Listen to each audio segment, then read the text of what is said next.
Hello guys, welcome back to my channel. నేను మీ ఆకాంక్ష.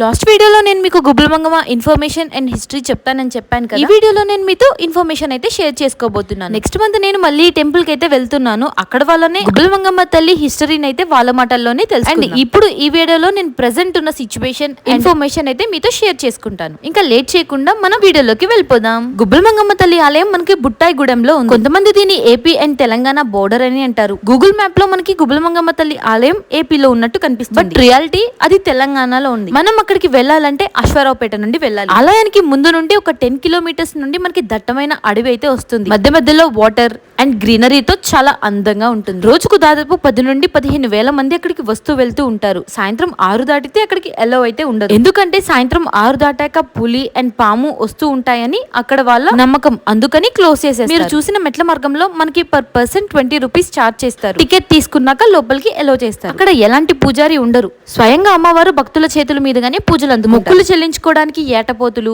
అక్కడ అమ్మవారికి ఏటపోతులు కోళ్లు మొక్కులుగా చెల్లిస్తారు. అసలు అమ్మవారికి గుబ్బలమంగమ్మ అనే పేరు ఎందుకు వచ్చిందో తెలుసు. అది అన్ని టెంపుల్స్ లాగా మనకి గోపురాలతో ఉండదు. అది ఒక గుహ. ఆ గుహ నిండా గుబ్బలు గుబ్బలుగా ఉండడం వల్ల అమ్మవారికి గుబ్బలమంగమ్మ అనే పేరు వచ్చింది. ఇక్కడ మరీ ప్రత్యేకంగా చెప్పుకోవాల్సిన విషయం ఏంటంటే 365 రోజులు ఎండాకాలమైనా ఏ కాలమైనా సరే నిరంతరం గుహపై నుండి వాటర్ ఫ్లో అవుతూనే ఉంటుంది. ఇప్పటికి కూడా ఆ వాటర్ ఎక్కడి నుండి వస్తుంది అనేది ఎవరికీ తెలియదు.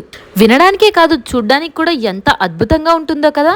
మీకు ఈ వీడియో నచ్చితే ఖచ్చితంగా లైక్ చేయండి. అండ్ ఇలాంటి వీడియోస్ కావాలంటే please share, comment, like and don't forget to subscribe.